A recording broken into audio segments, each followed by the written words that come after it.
یہ جو فیملی ہوتی ہے نا، یہ تسبیح کی طرح ہوتی ہے. اور ہم نے دیکھا ہے کہ یہ جو ہے نا تسبیح کے اوپر والا حصہ، یہ ماں باپ ہوتے ہیں. جب یہ چلے جاتے ہیں نا تو اپنے بھائی بہنوں کو جس طرح تسبیح کے دانے بکھرتے ہیں نا، اس طرح بکھرتے دیکھا ہے. جب تک ماں باپ ہیں پہلے تو ان کی برکتیں لینا، اور جب یہ چلے جائیں نا تو یہ دانے بکھرنے مت دینا، جوڑ کے رکھنا اپنی فیملی کو. یہ فیملی یہی تو پیار ہے زندگی میں.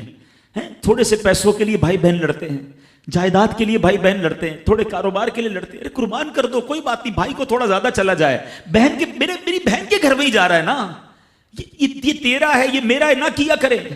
یہ گھر کی محبتیں آپ کو بہت ساری بیماریوں سے بچاتی ہیں. حدیث پاک میں آتا ہے جس کا مضمون ہے جو چاہتا ہے کہ اس کی زندگی میں اضافہ ہو جائے، عمر میں اضافہ ہو جائے، بری موت سے بچے، اسے چاہیے کہ وہ صلہ رحمی کرے. صلہ رحمی کیا ہے؟ اپنے رشتہ داروں کے ساتھ اچھا سلوک. اور رشتہ داروں میں the closest family member جو ہے وہ بھائی بہن ہیں، وہ ماں باپ ہیں، بیوی بچے ہیں. ارے ان کو چھوڑ کر دنیا سے محبتیں جتا رہے ہو؟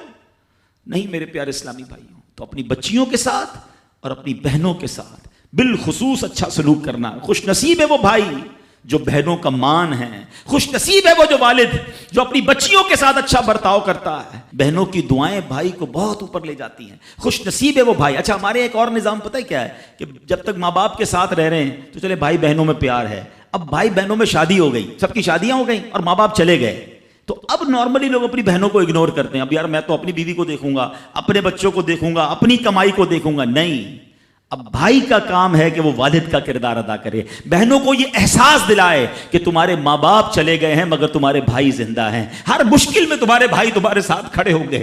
کبھی بہنوں کو یہ ریئلائز مت کرانا کہ وہ اکیلی کہیں کسی پرابلم میں ہو تو وہ اکیلے میں سوچے کہ میرے ماں ہوتی تو میں ماں سے بات کر لیتی، باپ ہوتا تو میں باپ سے کہہ دیتی، بھائی کو کیا کہوں وہ تو سنتا ہی نہیں ہے. ہیں ایسے بھائی آج بھی کہ بہنیں انہیں اپنا دکھ بھی شیئر نہیں کرتی ہیں، بلکہ بھائیوں کو پڑی ہی نہیں ہے بہن کدھر گئی. یہ مت کرنا. اگر تم اپنے ماں باپ کی روح خوش کرنا چاہتے ہو نا تو بھائی بہن جڑ کے رہو، بھائی بہنوں میں پیار رکھو. یہ پیسہ سب کچھ نہیں ہے. ارے جو کچھ میرے پاس ہے اگر میرا بھائی بہنوں پہ خرچ ہو جائے تو اس سے اچھی کیا چیز ہے. یہ یاد رکھے جو سوشل میڈیا پہ ہزاروں فرینڈ بنائے بیٹھے نا کہ میرے 5000 فرینڈ تو میرے 10,000 فرینڈ، کسی دن بستر پر پڑو گے نا اسپتال میں تو اس بستر کے کنارے تمہیں تمہارے بھائی بہن ہی نظر آئیں گے.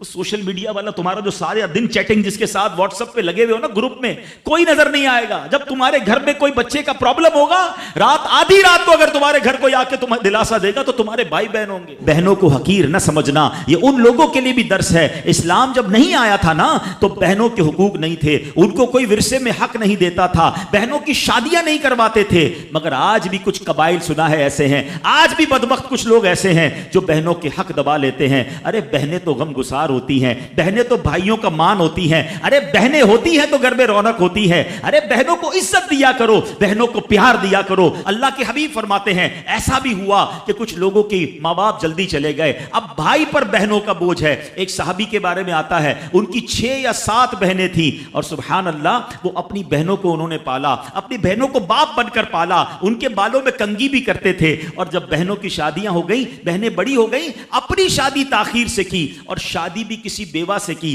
پوچھا گیا کہ کیوں بیوہ سے شادی کی؟ کہا میری بہنوں کو ایک ماں کی حاجت تھی، میں کوئی جوان لڑکی لے آتا تو بہنوں کا کیا ہوتا. اللہ اکبر. یہ صحابہ کا انداز. اور آج جو بہنوں کا حق دباتے ہیں، آج جو بہنوں کو ذلیل کرتے ہیں، نہ کرنا. ہمارا اسلام بہنوں سے محبت کا درس دیتا ہے.